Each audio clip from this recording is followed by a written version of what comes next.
going on, y'all? My name is Candice Latham. My fiance was nice enough to let me borrow his office space for this video because with meditation, when I do meditate, I am sitting on the floor, so I kind of wanted to reflect that. I wanted to get in my Zen vibes.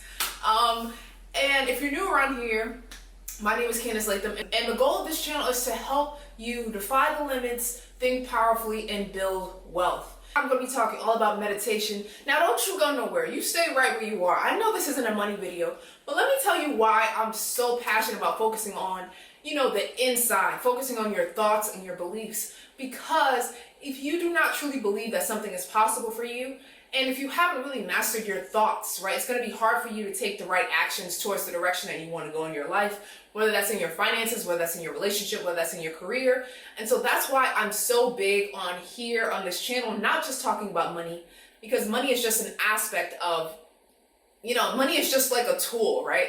But I want to help you not just get your money together. I want to help you get your inner world together, because our inner world is creating our outer world. And we are where we are because of our thoughts that we have thought up until this point, because of what we believed up until this point, and because of the actions we've taken up until this point. I can tell you all the things to do with your money, but if you haven't mastered your own thoughts, if you haven't mastered yourself, if you haven't mastered your beliefs, it's going to be really hard for you to take the right actions. It's going to be hard for you to believe in yourself to take the right actions, to do the right things that you know you should be doing, but you aren't really doing. So we kind of have to dive deeper. And I used to be one of those people like, yeah, whatever. I don't want to meditate. This is boring. This is dumb. This is so dumb.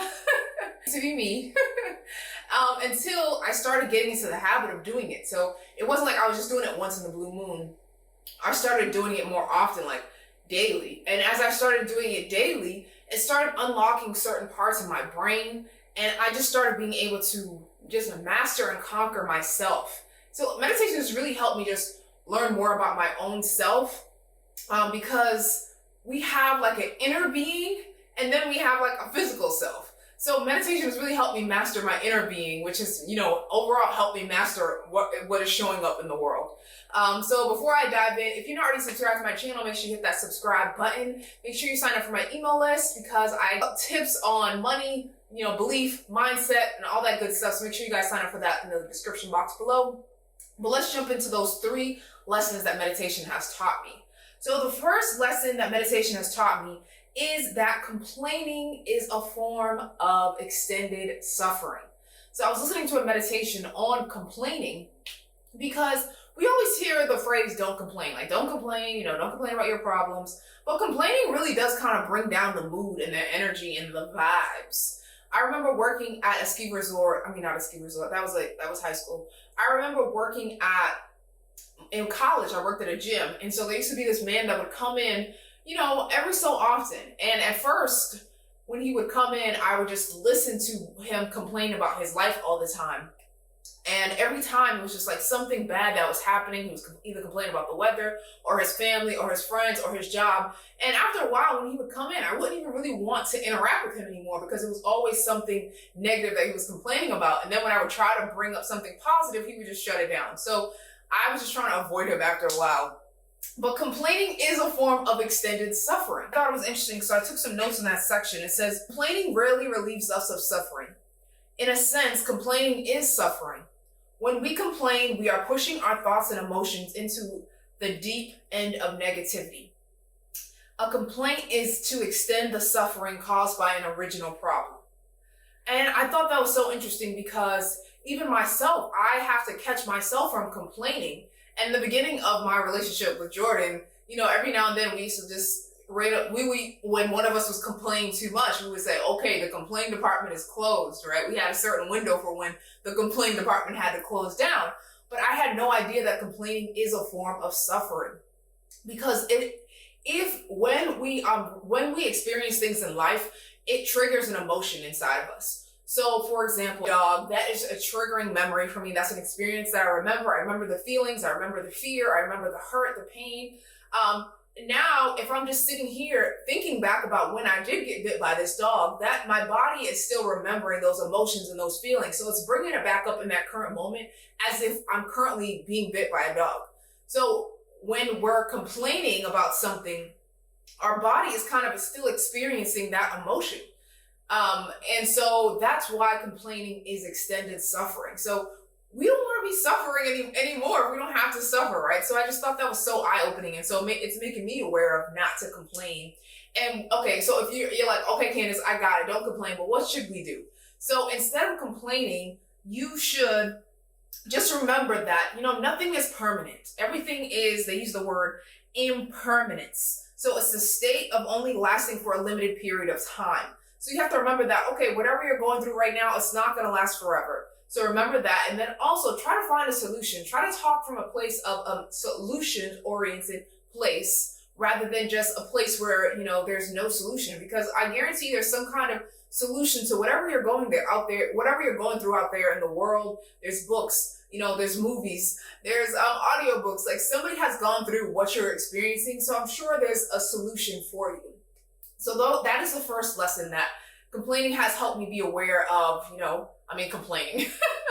Meditation helped me be aware of, my complaints and just realizing that, I don't have to complain. Why don't I just think of a solution instead? Now, I'm still working on this. Second lesson is meditation allows me to self-regulate and be aware of my feelings and my negative thoughts.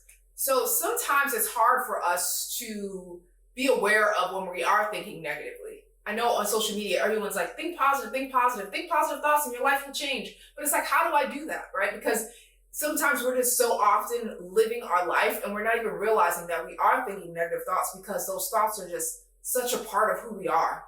So it's hard to separate and recognize when you are maybe in a negative space or just thinking negative thoughts. But for me, what's helped me is to realize my emotions, start paying attention to how I'm feeling from moment to moment, because chances are when you're not feeling 100%, when you're feeling like your best self, you already know how you feel, right? So if I'm feeling good right now and then like 2 hours from now, I'm not feeling good, it's like, what happened to me, right? Not even what happened to me, but what thoughts am I thinking that has gotten me to this place? Because if 2 hours ago I was feeling great and now I'm not, it's like, okay, what thoughts was I thinking? What was I thinking about something that happened in my day that brought me down? Was I thinking about something that happened in my past? Am I worrying about something in the future?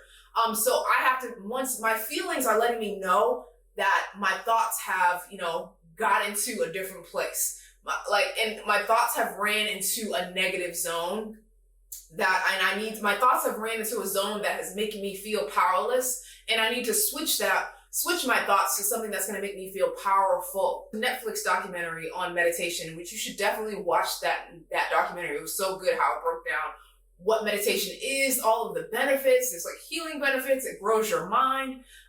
It explained that meditating, and it explained that like if you imagine your thoughts is like a highway and like different cars are on the different lanes, right? So when we have a thought, it's like your brain is just, so before I meditated, if we're thinking about my brain like a highway and there's so many different lanes, there's so many different cars, before I was using meditation, I would just jump into the car and the car is taking over me. So that means like a thought comes and I'm jumping into that thought and now my feelings are all mixed up and, I'm telling myself all these stories. Now I'm going down this path that I don't really want to be on. I didn't feel like I had control. But meditation allowed me to look at the cars on the road and be like, do I want to get in that car? Do I like this car? Is that car going to make me feel good?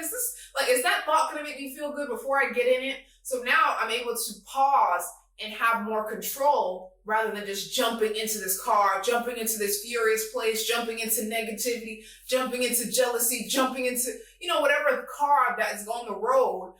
I'm just more conscious of if I want to get in this car. Maybe I can get in this car instead. Maybe I could choose a different car, a car that's going to make me feel more powerful than this one.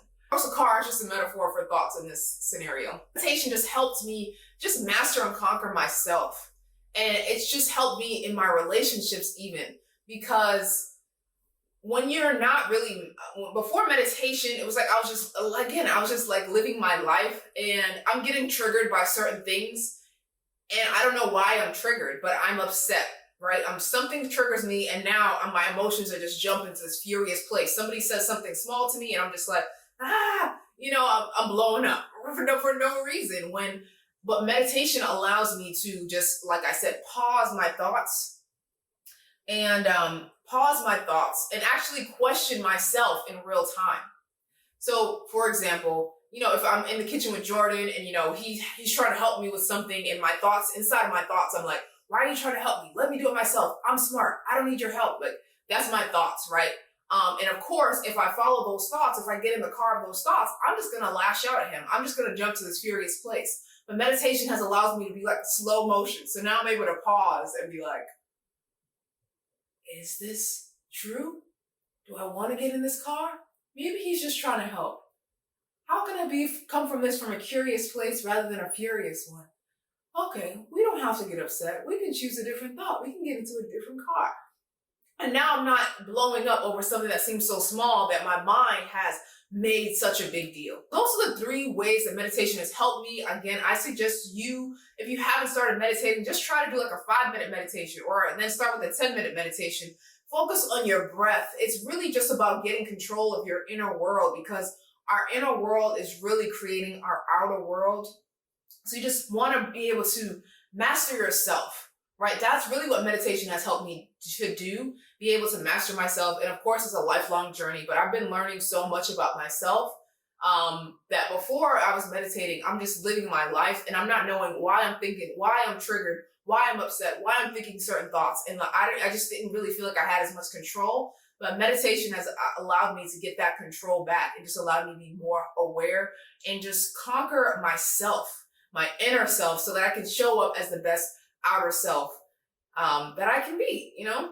I use the Calm app. There's so many different apps out there. There's the Shine app you can use. I'm sure there's so many different other meditation apps you can check out. But also make sure you check out that Netflix documentary on meditation. If you're still a bit sketch and you're like, I know Candice told me to meditate, but whatever, girl. You should definitely just check it out. It's helped me. It's really been beneficial in my life. Thank you guys so much for tuning into this video. If you enjoyed it, make sure you hit that thumbs up. Make sure you hit that subscribe button. Let me know in the comments, do you meditate at all? If you do, how has meditation helped improve your life? I really love to know. But thank you so much again. I really appreciate you taking the time out of your life to watch this video. I do not take that lightly. So thank you, thank you, thank you. And until next time, I'm Candice Latham, and I'll see you later. Bye-bye.